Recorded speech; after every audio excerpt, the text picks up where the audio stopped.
Assalamualaikum warahmatullahi wabarakatuh.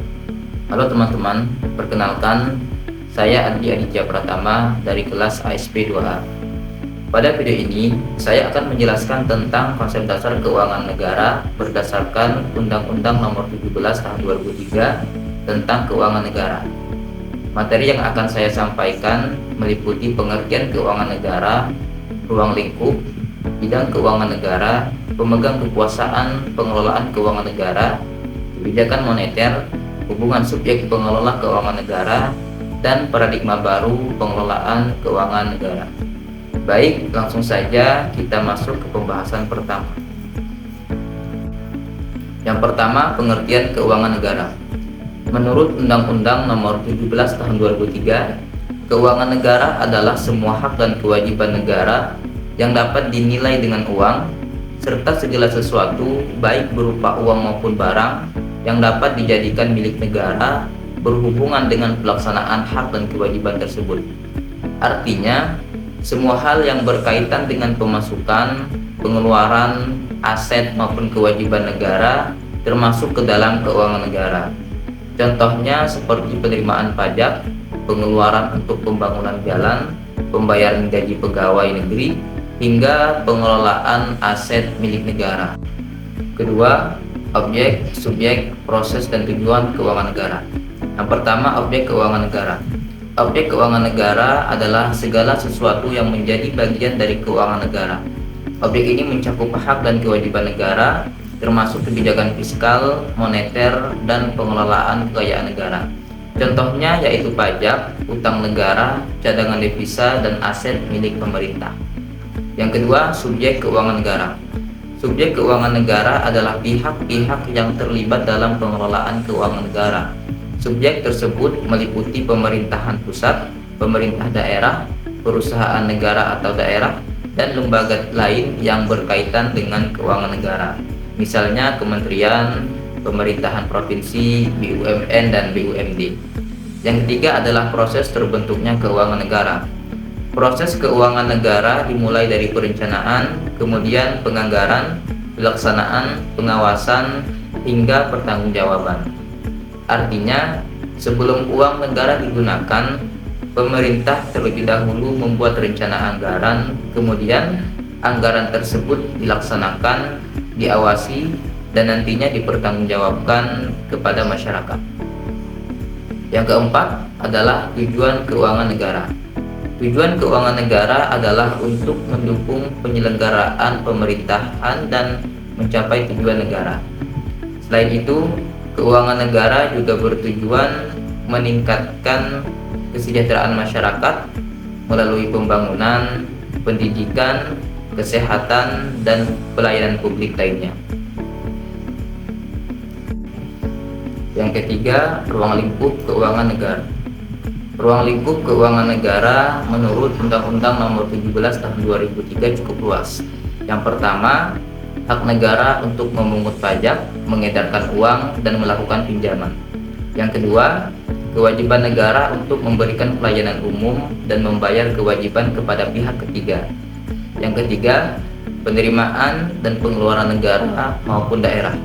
Kemudian juga mencakup kekayaan negara yang dikelola pemerintah ataupun pihak lain, seperti aset negara dan kekayaan BUMN. Selain itu, ruang lingkup keuangan negara juga meliputi kekayaan pihak lain yang dikuasai pemerintah untuk kepentingan umum. Yang keempat, penerimaan, pengeluaran, dan pembiayaan negara. Yang pertama, penerimaan negara. Penerimaan negara adalah semua pendapatan yang diterima pemerintah. Contohnya seperti pajak, PNBP, atau penerimaan negara bukan pajak, dan hibah. Penerimaan ini digunakan untuk membiayai berbagai kebutuhan negara. Yang kedua, pengeluaran negara. Pengeluaran negara adalah semua belanja yang dilakukan pemerintah. Contohnya seperti belanja pegawai, pembangunan infrastruktur, subsidi, dan pembayaran bunga utang. Pengeluaran ini dilakukan untuk menjalankan pemerintahan dan pembangunan. Yang ketiga, pembiayaan negara. Pembiayaan negara merupakan transaksi yang nantinya akan diterima kembali atau dibayar kembali. Contohnya seperti pinjaman luar negeri, utang negara, dan piutang pemerintah. Pembiayaan biasanya digunakan ketika penerimaan negara belum cukup untuk menutupi pengeluaran negara. Yang kelima, bidang keuangan negara. Yang pertama adalah fiskal. Bidang fiskal berkaitan dengan kebijakan pemerintah dalam mengatur penerimaan dan pengeluaran negara melalui APBD atau APBN. Contohnya seperti penetapan pajak dan anggaran pembangunan. Yang kedua adalah moneter. Bidang moneter berkaitan dengan pengaturan jumlah uang beredar dan stabilitas ekonomi. Kebijakan moneter dilakukan oleh Bank Indonesia sebagai bank sentral. Contohnya menaikkan atau menurunkan suku bunga untuk menjaga inflasi. Yang ketiga, keuangan negara yang dipisahkan. Keuangan negara yang dipisahkan adalah kekayaan negara yang dikelola oleh BUMN atau BUMD secara profesional. Contohnya, modal negara yang ditanamkan pada perusahaan seperti PLN atau Pertamina. Keenam, pemegang kekuasaan pengelolaan keuangan negara. Dalam pengelolaan keuangan negara, terdapat beberapa pihak yang memiliki kewenangan. Presiden merupakan pemegang kekuasaan tertinggi dalam pengelolaan keuangan negara. Kemudian Menteri Keuangan berfungsi sebagai pengelola fiskal negara. Menteri atau pimpinan lembaga bertugas sebagai pengguna anggaran di kementerian masing-masing, sedangkan kepala daerah mengelola keuangan daerah dan bertanggung jawab terhadap APBD. Yang ketujuh, undang-undang yang mengatur kebijakan moneter. Kebijakan moneter diatur dalam beberapa undang-undang. Yang pertama yaitu Undang-Undang Nomor 23 Tahun 1999 tentang Bank Indonesia yang menegaskan independensi Bank Indonesia sebagai otoritas moneter.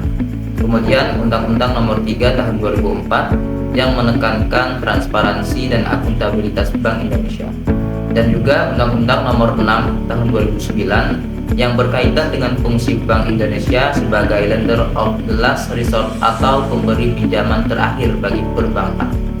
Yang kedelapan, hubungan subjek pengelolaan keuangan negara.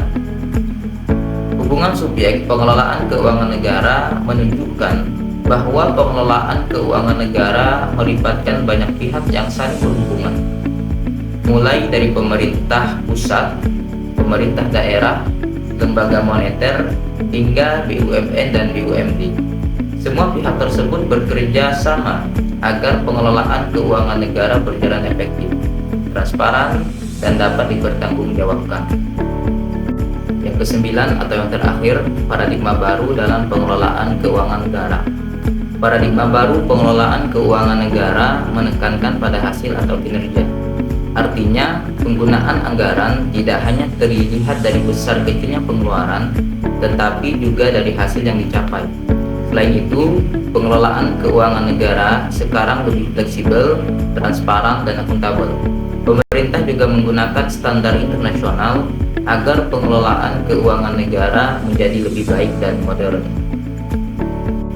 Baik, itu tadi penjelasan mengenai konsep dasar keuangan negara berdasarkan Undang-Undang Nomor 17 Tahun 2003.